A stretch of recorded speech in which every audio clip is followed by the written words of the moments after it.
are looking at these. Meanwhile, the report is enormous with various other sectors of the society.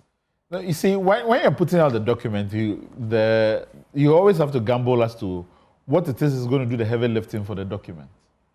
And so when you have, for instance, and that was the conversation around, even for us, for Article 71, there are certain things that are so popular with the public that if you gave that to them, the vast majority of people would not read the report, but would have a feeling of goodwill towards the report just because there was something that reflects something that is of significance.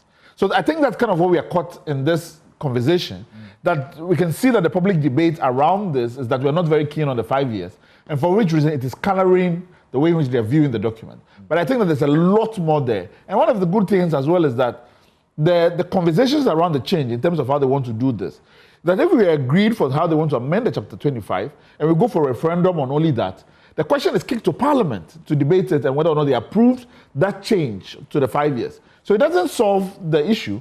They must approve it by 75% of parliamentarians voting in favor of that change. So I think that practically, I think that will struggle to even go through. But if that doesn't go through, it doesn't mean that all the other things will not get play. But yeah, that's I'm hearing you suggest that the innovative amendment procedures that they are introducing, if we got that and took that to a referendum, and we got that passed at the referendum, the rest of the entrenched provisions that have to be dealt with, you will not have a problem because a good number of them will be dealt with by Parliament. You don't need to go to a referendum. Absolutely. And the problem is that, like your report, you had over 41 or so of the proposed amendment being entrenched provisions, which brought the problem. Are you going to go to the people one by one for 41 times for a referendum?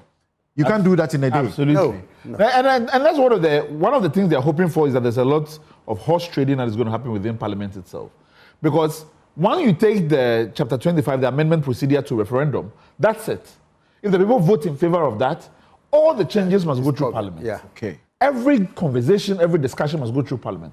The only innovation they introduce an innovation here is the inbuilt requirement that Parliament must have road shows, which is the town halls, which are integrated into the amendment procedure. That doesn't exist within the non-entrenched provisions currently now.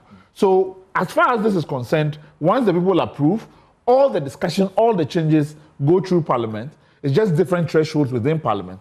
So the minority then can say, this is what, in fact, in my opinion, makes the minority very powerful, irrespective of how small they are. That's right. Because there's no way you can be able to meet the thresholds that is required for amendment without the minority being for a referendum. For a referendum. Also for a referendum. For the changes that has to happen. 75%. Yes, it's 75% for the bulk of the recommendations. Meaning that there's no way the NDC alone can run roughshod and say we are changing everything without them.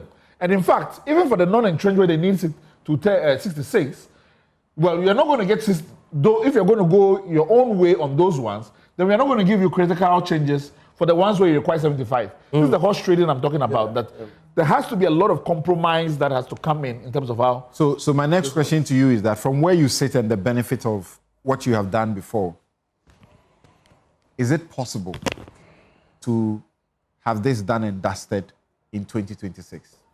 I think absolutely. It's possible? I think it's absolutely possible. I mean, you have 6 months for the entrenched part. You have six months from publication in the Gazette to when the question can be put, and then the timeline for voting. We can vote in December next year. But throughout this process, you can kickstart the process for the non-entrenched elements of that. You can have the bill, you can have the discussions, you can have a certain consensus built around several of the things. But I think to be more realistic, I think we need about 18 months window. But if you really want to fit them within 2026, you can fit them within 2026. Prof, are you